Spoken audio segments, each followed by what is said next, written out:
Hey everybody, welcome back to my channel. This is Brian Horror, not horror, okay? Don't get it twisted. Oh, my hair's a little bit messy, so don't get annoyed at me if you see me fudgling with my hair, like, gotta look cute 24/7.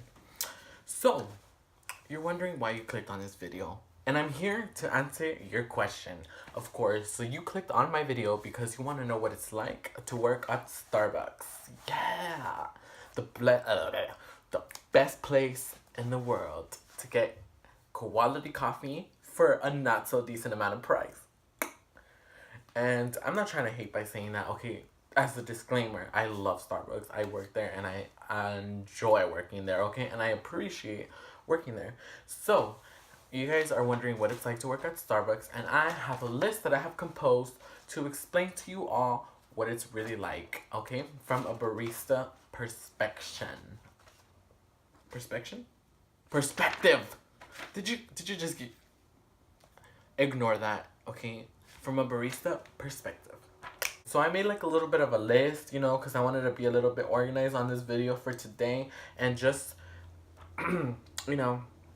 not be jumping all over the place with like the things I'm gonna say. Just to let you guys know, I do work in a Starbucks inside of a Target, so it's not gonna be like the fully same experience as like working at a regular corporate Starbucks, but it's a pretty much similar. All right, so for number one, I put training. So training was like for me was I had 3 blocks that I had to complete in 2 weeks in order to be a certified barista and start working like fully. When you start training, you guys are gonna get assigned 3 blocks. So block 1, block 2, and block 3.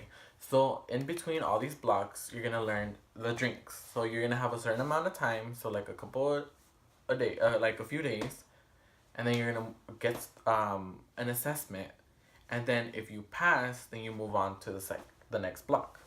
Okay, so that's how pretty much it works. And at the end of all your blocks, you are gonna get an assessment to see how overall, if you learned everything in those 2 weeks, so you can get certified.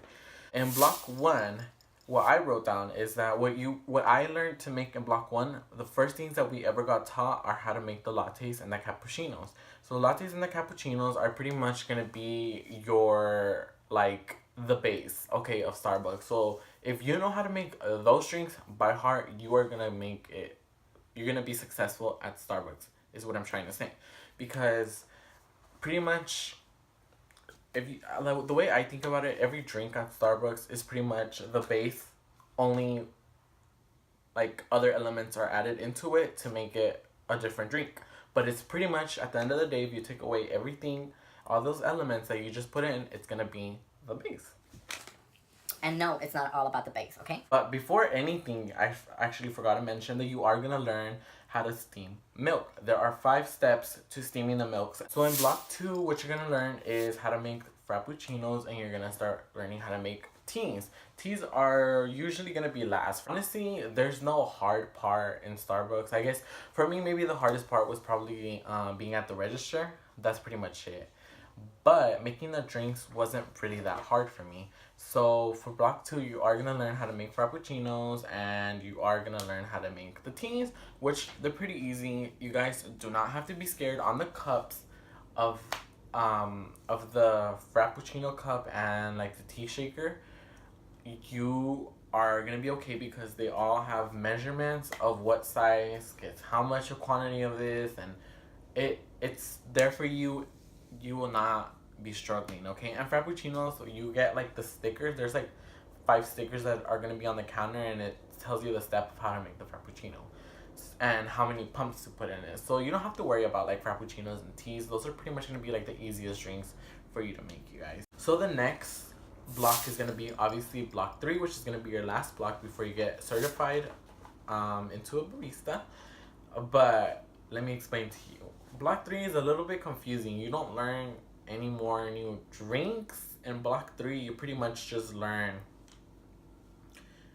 block 1 and block 2 all over again, but like mixed together. So it's pretty much like try to take notes, because you are gonna get a little passport. The Starbucks passport is gonna tell you like little bit of facts, you know, about the teas, the coffees, and all that good stuff. And you are also gonna get like a Barista Basics little notebook, which you can write down all your notes in. I don't have them at the moment because I'm irresponsible and I lost them. So you're gonna write notes throughout the course of those 2 weeks. I recommend you do write a lot of notes.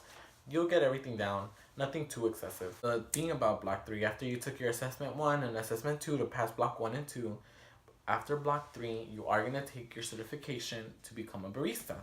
So make sure you know everything you learned in Block 1 and Block 2 if you want to be certified. Because you do get around 2 weeks of training. That's how many weeks I got. We got 2 weeks of training and a couple of days, and that's it. And we were certified. And that was good. Now we're going to go on to uniform. I am currently wearing my uniform. As y'all can tell, I am not in proper uniform though, because when you work at a Starbucks inside of a Target, you are required to wear all black and black collar. You can only wear like regular clothes like such if you work at a corporate Starbucks, I believe. I don't know what it's like at every Starbucks, but from what I've seen at other Starbucks that are not Target, I've seen people wear like regular schmegular clothes, you know? Uniforms, you're pretty much just gonna get the infamous Starbucks green apron, and of course you're gonna get your cap.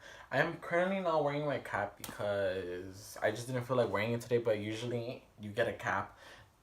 I think visors, sometimes you have to buy them. I had to buy this one for only $12, which wasn't that bad. And you are going to get your name tag, of course, which I have it right here. And these are how the Target name tags look like, just to let you guys know, like that. So then we're gonna go on to the discounts. Of course, everybody wants to know the discount. Let me just let you guys know that the discounts are completely different from corporate Starbucks to Target Starbucks. So the discounts that I receive at Starbucks is just getting 10% off, which is what employees at Targets get off, because I'm technically still a Target employee. So we just get 10% off our entire purchase, any drink or whatever, which I actually don't mind because it actually takes off tax, which is a good thing. So you're not paying that much money. So I like it. But when you work at a regular Starbucks, I believe you get 30% off, and you get 15 minutes before your shift, and after your shift you get free unlimited drinks. And during your shift you can get as many drinks as you want. So discounts we went over already. So we're gonna talk about mistakes. Okay, mistakes are gonna happen throughout your career at Starbucks. So it is normal, so don't get frustrated because it is sometimes hard. Even when you get certified, like the next day you'll forget how to make a drink. But it's okay to make mistakes, or I mean it's okay to forget or make mistakes. That's what managers are there for, and your fellow partners are there to help you. And if you have any questions, ask them, and don't hesitate, because I recommend asking, because you do not want to make a wrong drink and have a customer turn into a tomato, you know what I mean? The job position is a fast pace, especially during like the summer. I believe it's like when it's like the peak of Starbucks, where like people are doing fraps and teas. On a regular day, I would say Starbucks does get busy during like the middle of the day and the afternoon. Morning, it varies. Like our Starbucks is pretty much like kind of dead in the morning. It's not too busy. It starts picking up more towards like the afternoon and in the evening. But it depends also. During the holidays, you guys are gonna get Starbucks is gonna get really busy, and it is crazy. This has been my first holiday working at Starbucks, and guess what? My hands are traumatized. They were like, literally, it was so busy. The line was huge, but you just have to remain calm and you'll be okay. Like drinks are not that hard, like I said, so you'll pick up, like it's gonna be like what's that word? It's gonna be second nature to you. So yeah, it's okay not to be fast in the beginning as well. Like I was pretty much slow in the beginning, but I started picking up my speed over time. It's just a matter of practice, and eventually you're just gonna be making drinks like and you're gonna be good.